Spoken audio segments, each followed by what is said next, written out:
नमस्कार मित्रों, मेरा नाम है आदित्य। आप देख रहे हैं एडवोकेट आदित्य यूट्यूब चैनल। अगर आपके भी पारिवारिक मामले में केस चल रहा है, यानी आपकी पत्नी के साथ आपका कई वर्षों से केस चल रहा है, ऐसे में आपकी पत्नी ना आपके साथ रहने को तैयार हो रही है, ना ही आपसे डिवोर्स लेके अलग रहने को तैयार हो रही है, सिर्फ आपको झूठे केसों में ऐसे ही परेशान कर रही है, आपको झूठे केसों में उलझा के रखी है और आपको बेवजह ही परेशान कर रही है। बेवजह ही आप इन केसों की वजह से काफ़ी ज़्यादा परेशान जब हो जाते हैं तो आपके मन में ये चीज़ ज़रूर आती होगी कि चलो बिना डिवोर्स लिए ही मैं दूसरी शादी कर लेता हूँ। लेकिन फिर आपके मन में ये विचार आएगा कि अगर मैंने बिना डिवोर्स लिए दूसरा शादी कर लिया तो ऐसे में मेरी पत्नी मेरे ऊपर भारतीय दंड संहिता की धारा 494 के अंतर्गत केस दर्ज करा देगी। यानी आप ऐसे भी फंसे हैं वैसे और ज़्यादा फंस जाएंगे। ऐसे सिर्फ पत्नी आपको एक केस में उलझा के परेशान कर रही है, वैसे आपके ऊपर पत्नी दूसरा भी केस लगा देगी, तब आप और ज़्यादा परेशान हो जाएंगे। तो आपके मन में ये डर भी रहता है कि अगर आपने दूसरा शादी कर लिया बिना डिवोर्स लिए तो ऐसे में आप और भी ज़्यादा परेशान हो जाएंगे। आपकी पत्नी आपके ऊपर भारतीय दंड संहिता की धारा 494 के अंतर्गत केस दर्ज करा देगी। तो आज का जो हमारा वीडियो है वो भारतीय दंड संहिता की धारा 494 से ही संबंधित है। आज मैं भारतीय दंड संहिता की धारा 494 से संबंधित आज आपको 5 ऐसे नॉलेज बताऊंगा, 5 ऐसी जानकारियां दूंगा कि भारतीय दंड संहिता की धारा 494 से आपका काफी हद तक डर समाप्त हो जाएगा। कई वर्षों से ऐसे ही केस चल रहा है, पत्नी ना साथ रहने को तैयार हो रही है, ना डिवोर्स देने को तैयार हो रही है, और ऐसे में भी आप सोच रहे हैं कि आप भी दूसरी शादी कर ले बिना डिवोर्स लिए ऐसे ही चुपके से।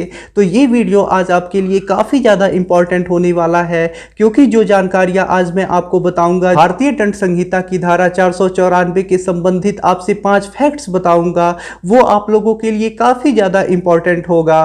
तो चलिए वीडियो को शुरू करते हैं। अगर आप एक लॉ स्टूडेंट हैं या फिर LLB कर चुके हैं और आपका सपना है कि जुडिशरी एग्ज़ाम को क्लियर करके आप जज बने, तो अनअकैडमी लाया है आप लोगों के लिए एक सुनहरा अवसर।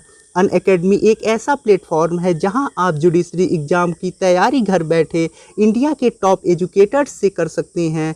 ये एजुकेटर आपको नॉलेज देने के साथ ही साथ आपको गाइड भी करेंगे कि आपको किस प्रकार से जुडिशरी एग्ज़ाम की तैयारी करना है और आपको सफलता प्राप्त करना है और अपने सपनों को पूरा करना है। अगर आप अनअकैडमी के माध्यम से घर बैठे इंडिया के टॉप एजुकेटर्स से जुडिशरी एग्जामिनेशन की तैयारी करना चाहते हैं तो आपको सब्सक्रिप्शन लेना होगा।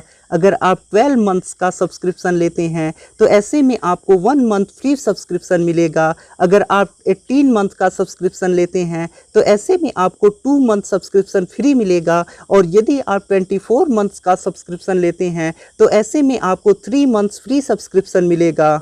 और अगर आप सब्सक्रिप्शन लेते समय ASRI 10 प्रोमो कोड का यूज करते हैं तो ऐसे में आपको 10% डिस्काउंट भी मिलेगा। सब्सक्रिप्शन का चार्ज जल्दी ही बढ़ने वाला है और अभी वर्तमान में जो सब्सक्रिप्शन का करंट प्राइस है वो आपको स्क्रीन पे दिखाई दे रहा होगा। तो अब देर किस बात की है, डिस्क्रिप्शन में आपको लिंक मिलेगा, वहां से जाके अनअकैडमी ऐप को डाउनलोड कीजिए और सब्सक्रिप्शन लीजिए और ASRI 10 प्रोमो कोड का यूज करके डिस्काउंट भी प्राप्त कीजिए और आज से ही अपना स्टडी स्टार्ट कीजिए और जज बनने के सपने को अनअकैडमी की मदद से पूरा कीजिए। तो देखिए, भारतीय दंड संहिता की धारा 494 जो होता है वो बिना डिवोर्स लिए अपने साथी के जीवन काल में दूसरा विवाह करने के लिए होता है। तो ऐसे में जो भारतीय दंड संहिता की धारा 494 का केस होता है उसमें FIR नहीं दर्ज हो सकता है, सिर्फ कंप्लेंट केस ही दर्ज होगा।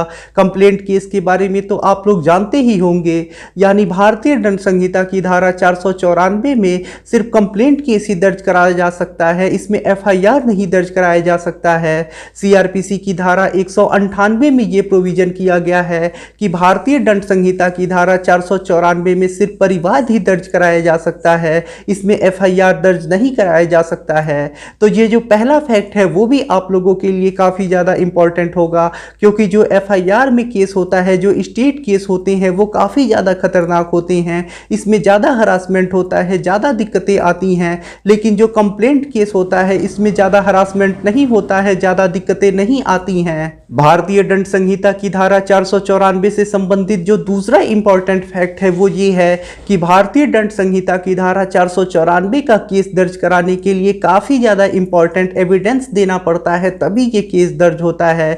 जैसे एक लड़का और एक लड़की साथ में बैठे हैं, किसी ने उनकी फोटो खींच ली और कोर्ट में ये ले जाके बोल दिया कि इस लड़के ने इस लड़की से शादी कर लिया है, तो ऐसे में ये केस दर्ज नहीं होगा। कोई शादीशुदा आदमी किसी अन्य लड़की के साथ घूम रहा है और ऐसे में किसी ने फोटो खींच लिया, तो ये भी चीजें मान्य नहीं होंगी। कोर्ट में जब तक ये चीज सिद्ध नहीं की जाती है कि शादी हुई है और इसके पक्के एविडेंस नहीं दिए जाते हैं, तब तक ये केस दर्ज नहीं कराया जा सकता है। जब तक स्ट्रॉन्ग एविडेंस नहीं होगा तब तक ये केस दर्ज नहीं होगा। छोटे मोटे और ऐसे ही बेवजह के जो एविडेंस होती हैं, जैसे कॉल रिकॉर्डिंग, कोई घूम रहे हैं तो उनकी फोटो, इन सब आधारों पे ये केस दर्ज नहीं हो सकता है। भारतीय दंड संहिता की धारा 494 से संबंधित जो तीसरा इंपॉर्टेंट फैक्ट है वो ये है कि यह एक जमानती अपराध है। यानी यदि आपके ऊपर भारतीय दंड संहिता की धारा 494 के अंतर्गत केस दर्ज हो जाता है तो यह एक जमानती अपराध होता है। आपको तुरंत बेल मिल जाता है, इसमें आपको जेल भी नहीं जाना पड़ता है। आप जिस दिन बेल के लिए अप्लाई करेंगे उसी दिन आपको बेल मिल जाएगा।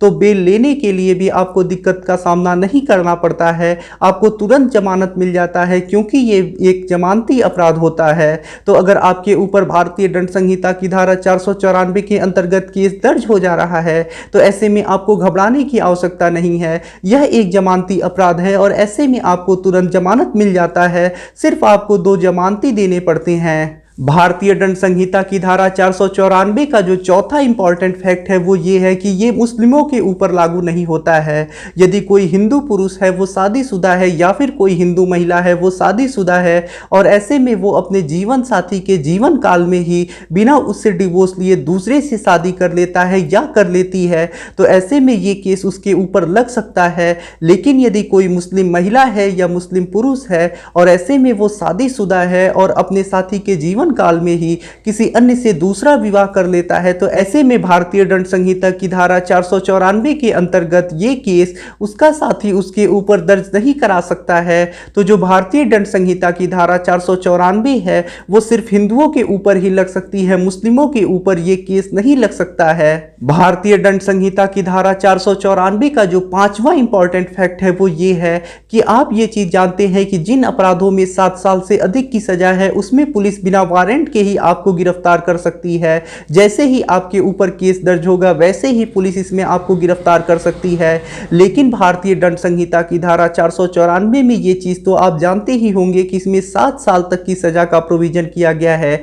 लेकिन भारतीय दंड संहिता की धारा 494 में केस दर्ज होने के बाद पुलिस आपको गिरफ्तार नहीं कर सकती है। जब आपके ऊपर केस दर्ज हो जाएगा तो ऐसे में आपके पास नोटिस आएगा, तब जाके आपको बेल कराना होगा। यदि आप नोटिस आने के बाद कोर्ट में नहीं जाती हैं तब ऐसे में कोर्ट के द्वारा वारंट निकाला जाएगा, तब पुलिस आके आपको गिरफ्तार कर सकती है। तो भारतीय दंड संहिता की धारा 494 में 7 साल तक की सजा है, इसके बावजूद भी केस दर्ज होने के बाद पुलिस वैसे ही आपको गिरफ्तार नहीं कर सकती है। जब तक कोर्ट से वारंट नहीं निकलेगा पुलिस आपको गिरफ्तार नहीं करेगी। आज के वीडियो में मैंने जो आपको भारतीय दंड संहिता की धारा 494 से संबंधित 5 फैक्ट्स बताए वो आप लोगों के लिए काफ़ी ज़्यादा इंपॉर्टेंट होंगे। यदि आपको ये जानकारी पसंद आई हो तो वीडियो को ज़रूर लाइक कर दें। अगर आप किसी कानूनी समस्या से परेशान हैं और ऐसे में आप मुझसे फ़ोन पे बात करके अपनी कानूनी समस्या का समाधान प्राप्त करना चाहते हैं तो ऐसे में आप डिस्क्रिप्शन चेक करें, वहाँ पर बताया गया है कि आप किस प्रकार से मुझसे फ़ोन पर बात करके अपनी कानूनी समस्या का समाधान प्राप्त कर सकते हैं। अगर आपको वीडियो पसंद आया हो तो वीडियो को लाइक करें, अपने दोस्तों के साथ शेयर करें और यदि आप चैनल पे नए हैं तो चैनल को सब्सक्राइब करके बेल आइकन को दबाएं। मिलते हैं नए वीडियो के साथ अगले दिन, तब तक के लिए जय हिंद, जय भारत।